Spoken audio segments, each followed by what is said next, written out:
ఎంతోమంది తల్లిదండ్రులు పిల్లల్ని అన్నం తినిపించడం కోసం పార్కుకి తీసుకెళ్ళి కారు ఎక్కించి ఫోన్ ఇచ్చి టీవీ చూపింత లేకపోతే స్కూటర్ మీద కూర్చోబెట్టి చాలా తిప్పలు పడుతూ ఉంటారు తల్లులు. అలా కాకుండా మీ పిల్లోడు చక్కగా ఆహారం తీసుకోవాలి అంటే వాము తీసుకోండి, దాన్ని లైట్గా వేపించుకోండి.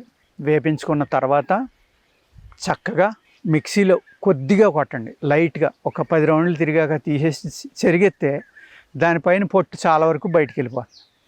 అప్పుడు దాన్ని మెత్తగా నూరుకోండి. దాంట్లో ఒక 100 గ్రాముల వాము తీసుకున్నారనుకోండి, ఒక 10 నుంచి 15 గ్రాములు ఉప్పు తీసుకోండి. ఆ ఉప్పును కూడా వేపించండి. రాక్ సాల్ట్ అయితే వేపించక్కర్లేదు, ఏ సాల్ట్ అయినా వేపిస్తే శుద్ధి అవుతుంది. వాము కూడా వేపించడం వల్ల శుద్ధి అవుతుంది, మీరు కొట్టుకోవడానికి ఈజీగా చూర్ణం కూడా అవుతుంది. దాన్ని పిల్లలకి ఒక 3 వేళ్ళకి వచ్చినంత. కారం పర్వాలేదు అనుకున్న వాళ్ళు పెప్పర్ కలుపుకోండి. ఎంత 100 గ్రాములు వాము ఉంటే ఒక 5 గ్రాములు పెప్పరు, 10 నుంచి 15 గ్రాములు ఉప్పు కలుపుకోండి. మ్యాక్సిమం 20 గ్రాములు, అంతకుమించి కలపొద్దు ఉప్పు.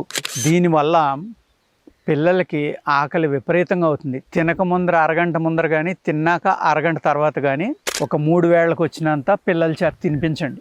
ఉప్పుగా ఉంటుంది, బాగుంటుంది. లైట్గా పెప్పర్ కూడా కలిపితే నాలుగు కూడా చెంచెంలాడుతుంది కాబట్టి జస్ట్ హాజ్మోలా టైప్లో అనిపిస్తుంది. పిల్లలు చాలా బాగా తింటారు 4 రోజులు అలవాటు చేస్తే. దీనివల్ల అజీర్ణం తగ్గిపోయి చక్కగా మోషన్ అయ్యి వాళ్ళకి పొట్టలో ఉన్న క్రిములు చనిపోతాయి. ఇండైజెషన్ వల్ల లూజ్ మోషన్స్ అయ్యే పిల్లలకి మోషన్స్ తగ్గుతాయి. మంచిగా అరిగి ఏ ఆహారం అయితే తీసుకున్నారో అది ఒంటికి వంటబట్టి పిల్లోడు ఎదుగుదల అన్నీ బాగుంటాయి.